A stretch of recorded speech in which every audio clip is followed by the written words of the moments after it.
Brian Soscia here again on the Soscia Network. Love having him on. He was on about a year ago from the band Fozzy from the WWE. I mean, this guy, you do a lot of stuff, and I'm happy to have you. Chris Jericho, how are you feeling today, man?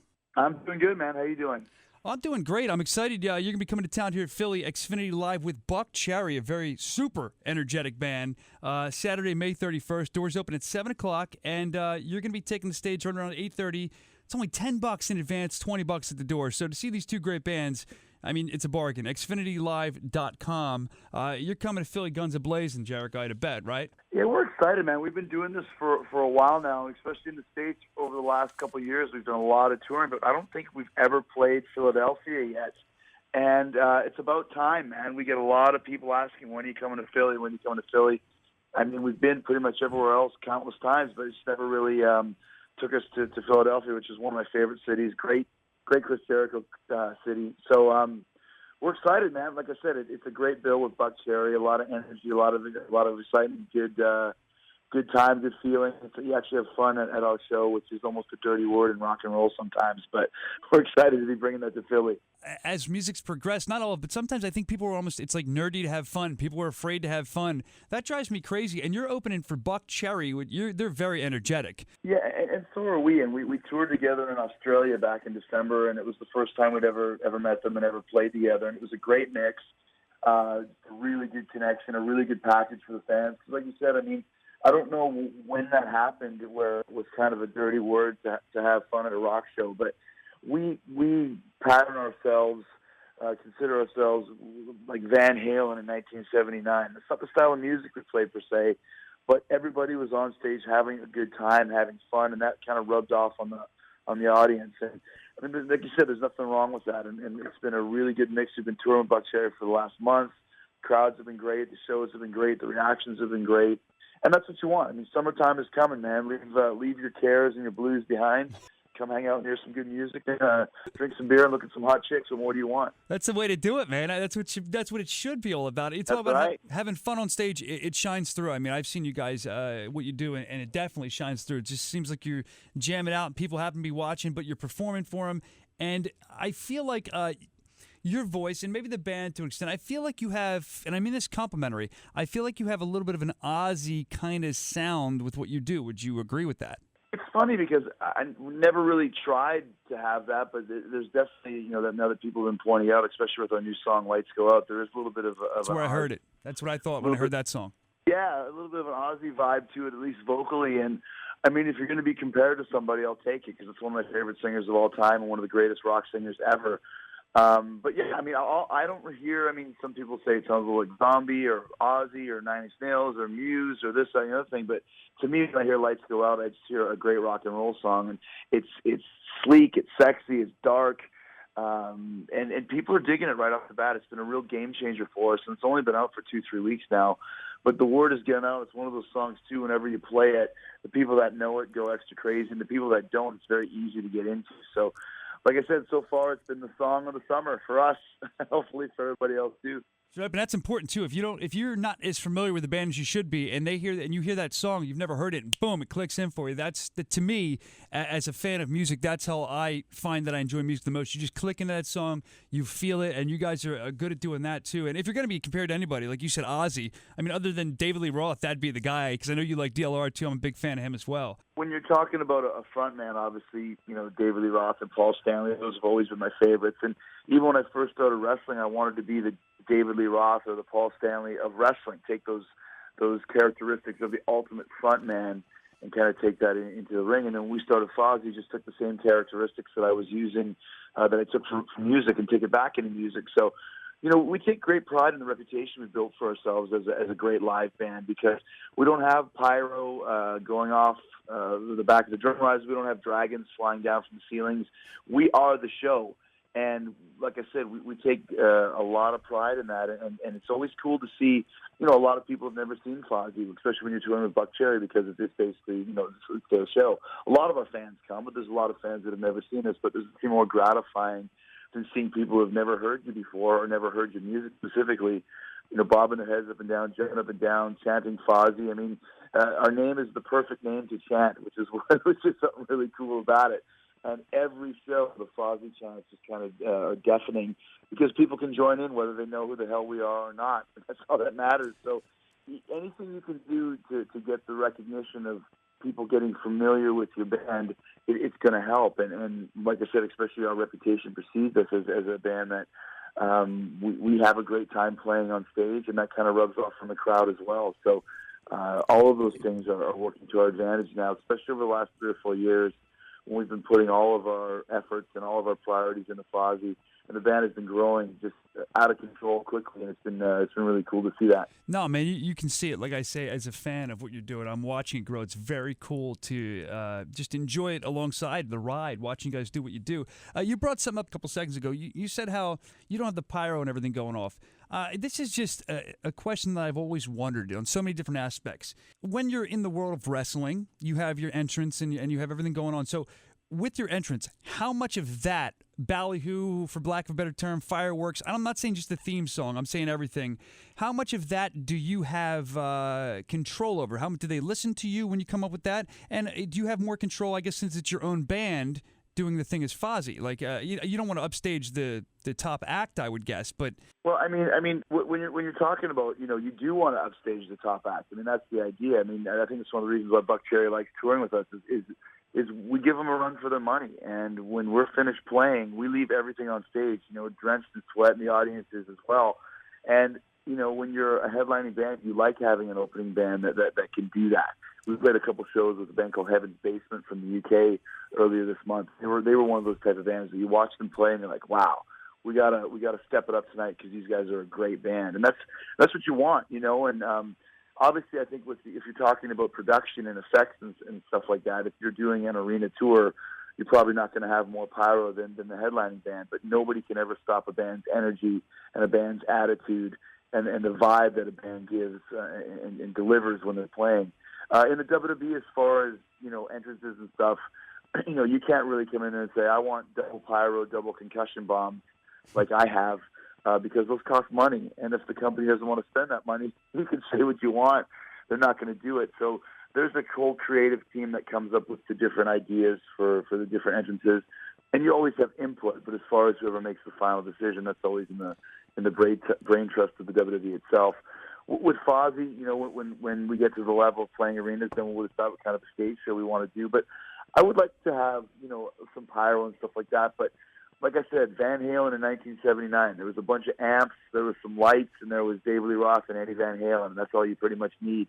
And when your attitude and when your band is like that, you don't have to worry about being upstaged by pyro or effects or all that sort of stuff. Because that stuff is great, but it always boils down to the energy of the band and the songs that you're playing on stage. In wrestling, for me, it was always like you're kind of at a certain spot until you graduate to that next spot, and you stay there and you do your thing. But it's interesting to hear that in another industry, being a rock star, they want you to give a run for your money. I think they probably want that in WWE too, within reason. But I always thought, like, out of respect to the band you're on tour with, you don't want to upstage them. Like one time I saw... I think it was like Kiss and Aerosmith, and I think Aerosmith was on top, and I'm like, how can Kiss not close out? Like, how they're going to kill, and they had to scale back on their stuff. It drove me nuts. Yeah, I mean, you do see that, and I would guess that's probably, is when it's called a co-headlining tour, and maybe Aerosmith had bigger numbers from record sales, whatever, but I guarantee Kiss didn't care. It's the famous story of Ozzy when they had the World Peace Festival back in '89 in Moscow, and it was Bon Jovi and Motley Crue, and Ozzy was on it, and Scorpions, and everyone was arguing who was going to go on last. You had the biggest bands of 1989 playing, and Ozzy was like, I'll go on first. And they're like, all right, Ozzy, go on first. And he went out there and poured a bucket of water on the crowd and threw another bucket of water in the crowd and said, let's go crazy. And halfway through the set, everyone was like, wow, we should have went on first because there's nobody following Ozzy. And that's the way you got to do it, like I said, and I like that. We've been doing a lot of festivals over the last couple weeks as well, Carolina Rebellion and Rock on the Range and all kind of the bigger festivals in the States. We're heading over to do the biggest festival in Europe called Download. Yeah, I saw that. And it's we're playing on the main stages, but you're maybe second or third out of 8 bands. But my goal is, if Avenged Sevenfold's on top, for example, when the show is over, people are going to say, wow, Avenged Sevenfold was great. But Fozzy, man, that was the surprise. I did not expect them to be that good, or I didn't know who they were, or I've been a long-time fan, but they really took it to the next level tonight. And that's the best way you can do it. You know, when people don't really know who you are, they have low expectations. And I've made a career off of low expectations, so I have no intention to stop doing that now. I can remember from being a fan of WWE, of wrestling of all kinds growing up, that I would watch what everybody was doing outside of wrestling. They had a project. And you kind of brought them together at first there, more so with, I believe it was like Moon Goose McQueen you were calling yourself. Fozzy was at a different time, I guess. Yeah, what happened, we were originally signed, we were a cover band. The name Fozzy came from Fozzy Osbourne. It was just a cover band that we were doing. And we got signed to a record deal by this guy called Johnny Z, who signed Metallica and Anthrax back in the day. And he loved the idea of the covers. And we were like, are you sure? And he's like, yep, you guys got to do covers. So we kind of came up with, we were actually almost the original Steel Panther in a way, with the alter egos and a little bit of a comedic slant to it. And it was fun. But, after a year and a half, that got old pretty quick. And we realized that, listen, we could really do something with this. We have great chemistry as friends and as musicians, and started writing our own tunes. And that's kind of, where we all started moving towards where we're at now. It's almost, there's two different versions of the same band, almost in the same way that there's two versions of Pantera. There's the original Pantera that was almost like the Van Halen, Judas Priest, wearing makeup and hairspray. And then they changed their look and their sound and became the Pantera, the legendary Pantera that we all know and love. And it's almost the same with Fozzy. We had the original kind of mindset, and then changed very early on into our career to doing what we're doing now. Do we do now? Another quick thing I want to mention is, if people don't know, if they're not familiar, FozzyRock.com. You can go to that, check out the website, find out everywhere you're going to be if they're not in the Philly area. And also you can get, this looks really cool, you get a free download of Enemy, the music video. So, music videos. I grew up as a kid watching MTV. I know you did from reading all your books and stuff. They look like so much fun, a big party and stuff. But I learned as I started doing some TV that a TV's not always a big party, even though they're just good enough to make it look like a big party. Did you find the process of filming a music video daunting, or was it fun, or was it not what you expected? Well, anything that you do like that, you can never take it for granted. If you're getting the chance to make a video for your rock and roll band, it's pretty cool. Yeah. Because we all had that dream, being 14 years old in the garage. Oh man, if I could just make a video. Having said that, they're very long and tedious, just like shooting a movie or shooting a TV show. There's a lot of starts, a lot of stops, a lot of hurry up and wait around, then let's do it again, let's take it from this angle, let's do it for the 15th time. But all that matters is what you get, when you're all finished, because it does take a long time to do a video, especially if you want it done right. And, in this day and age, the concept of a music video is becoming more and more archaic, because I think the cool thing is that now with the advent of YouTube and the internet, videos are actually relevant again, because for a while there in the mid 2000s, when you made a video before there was YouTube, there was really nowhere to show it. Video shows kind of died, and that was the end of it. But now that there's YouTube, videos are popular again. But also what's popular is called a lyric video, which is just your song with the lyrics to the song and kind of some cool, trippy presentation behind it. And that's almost a video as well now, too, because a lot of people listen to music on YouTube. So they'll just put on, a YouTube channel and just cycle it through. So the audio now is more important than ever, more important than the visual, but you have to have some kind of representation. Like for Lights Go Out, we don't have a music video per se, where it's us, on top of a roof singing and playing. But we do have a lyric video, which is just as important, because a lot of people use YouTube, for example, as a background musical tool. Yeah. So there's so many new ways for your music to get out there. You just have to stay on top of it and think forward rather than thinking backwards. That's something you've always done a great job with, thinking forward. Again, I followed your career since I remember you when I was a little younger, when you're doing your Japanese stuff. I remember you being here in Philly and ECW. A lot of good memories. Yeah. A lot of good memories with your career. You've always thought forward. You're one of the first guys I remember to be on the internet. I remember your website. Yeah. I was a big fan of the way you wrote. I loved the way you wrote. I thought it was entertaining, just like your promo delivery. And you've always been on top of stuff. And it's so cool that you're continuing to stay on top of stuff. So this one guy, Will, on Facebook, he wants to know, of course, you said, I am the best in the world at what I do. That was your tagline. And you've been saying that since, I don't remember, but I'd say like maybe the mid-2000s, if I'm guessing correctly. Yeah, starting about 2008, I think he's in that. Okay, a little later. Okay, so I do remember being a fan of wrestling, that on the indies, I feel like Daniel Bryan was using that. I know it's yours once you get it on TV, but that's what I've always heard. So then CM Punk starts using it later, but you even though Daniel Bryan had it, you kind of had it first on television. Was there a problem? Were you a little upset? Did they let you know ahead of time that CM Punk was going to be kind of using that line? No, not at all. I mean, I wasn't even aware that Daniel Bryan was using it because I didn't watch a lot of Ring of Honor. I knew who he was, obviously, but when I started using it, it was because I really believed that I was the most hated guy in the company at the time, and I felt on certain nights, for real, I really was the best performer in the world. Not every night, but certain nights. I had everything kind of clicking, and all the stars were aligned, etc. So I started using it. And then when I left the WWE in 2010 to go actually do Fozzy stuff, I started seeing CM Punk using it. And it didn't bother me. You know, it was fine. But all I saw was like, wow, we could really use that and do a best in the world versus money. Dollar signs. Right. I wasn't insulted. I just said, wow, we could do something with that. So that was the catalyst for me coming back in 2012 was the best in the world versus the best in the world sort of thing. Okay, well, it was good. I liked it. I enjoyed. I actually really always enjoyed your stuff, but I enjoyed when you came back, with the suits and all that stuff. That was a lot of fun. Yeah. I know you said you've matured. You had matured as a performer too by that point, and you kind of changed up some stuff and innovated what you were doing, and it was great to watch. Thanks, man. Well, it's always been fun, man. So how about wrestler names? I believe in one of your books, I think it was Lance Storm that told you that you had a name you thought was going to be great, and he's like, no, that's terrible. Jack Action. Jack Action, that's it. Jack Action, that's it. Okay. And I know you were like Cowboy Chris Jericho for a moment. I think I read that in one of your books too. But is there any other horrible names that you maybe never let out that you thought up that could, now that you look back, thank God I didn't use that one kind of thing? Or even if not you, in all your travels, because you've been all over, there's got to be a name that's kind of like, you're like, that's terrible in a good way. You're not making fun of the guy, but it's like, oh, that's rough. Well, I mean, I've been Chris Jericho since my first match. I remember that when the Jack Action thing didn't work out, I needed a name quickly, and I had this cassette tape by this band called Halloween from Germany, and their record was called Walls of Jericho, so that's where I got the name from. Yeah. And when I first went to Mexico, I wanted to be Lionheart because there was a lot of animal guys that I liked, yes. Wild Pegasus and Black Tiger and Jushin Liger and Dragon. Wanted to be Lionheart. And they wanted me to be called He-Man, like He-Man from the cartoons, and Master actually of the Universe. And actually wear a loincloth and all that sort of stuff. And I was like, that's awful. I want to be Lionheart.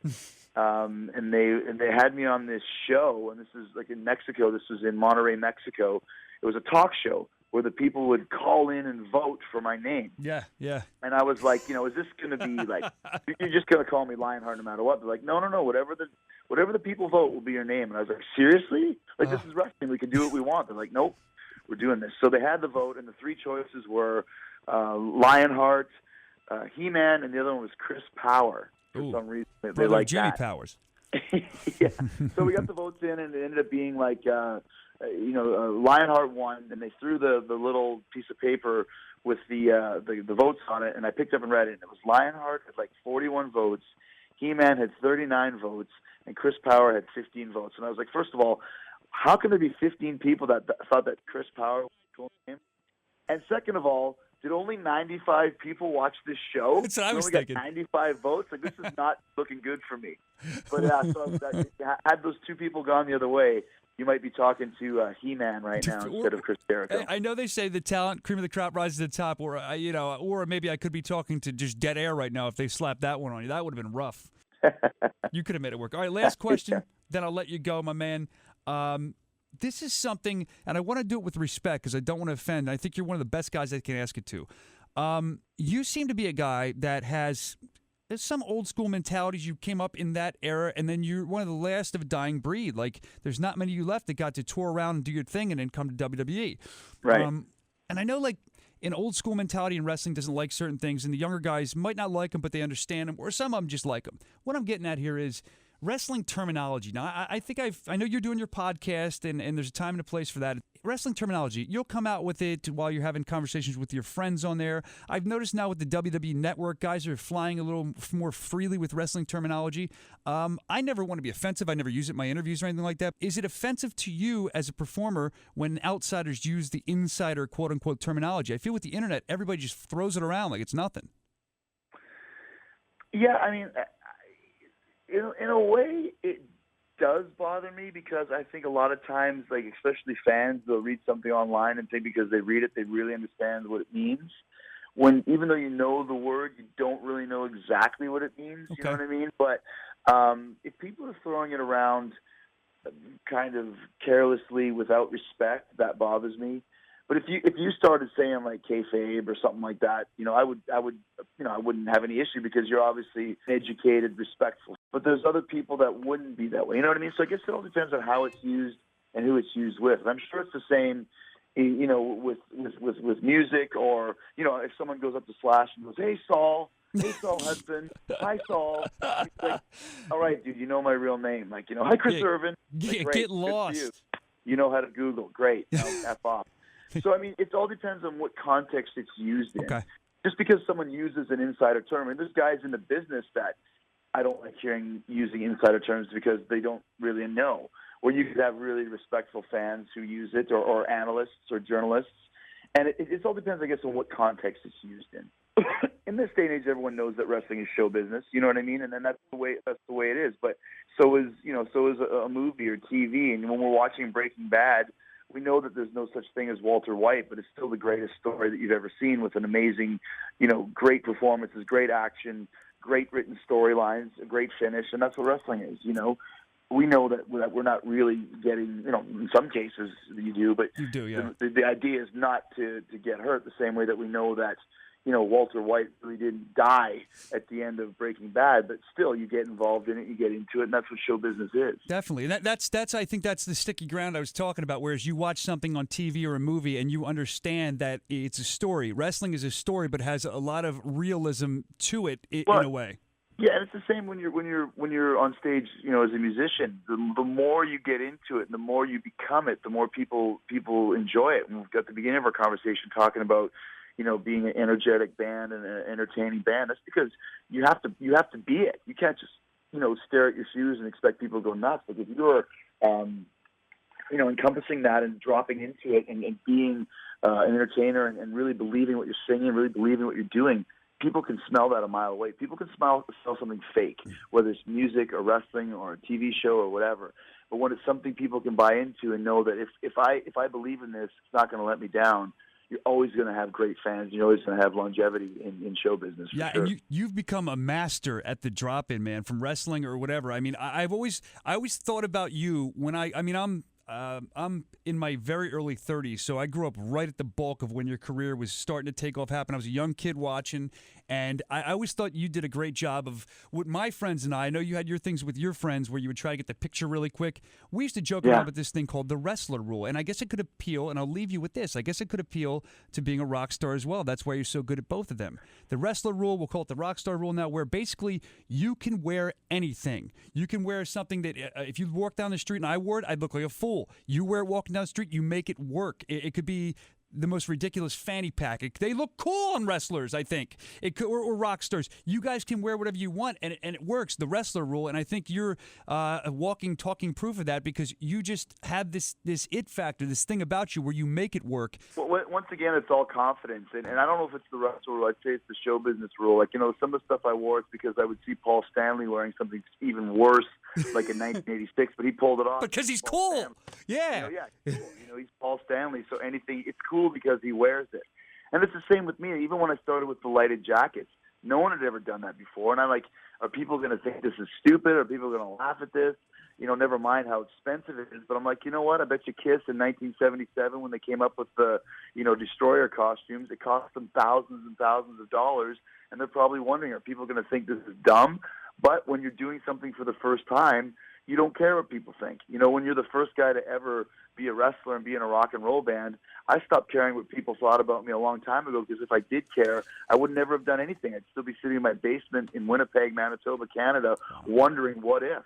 But when you go out and just do what you believe in and do what you feel is right, people will flock to that after time, as long as you have confidence and conviction in what you're doing.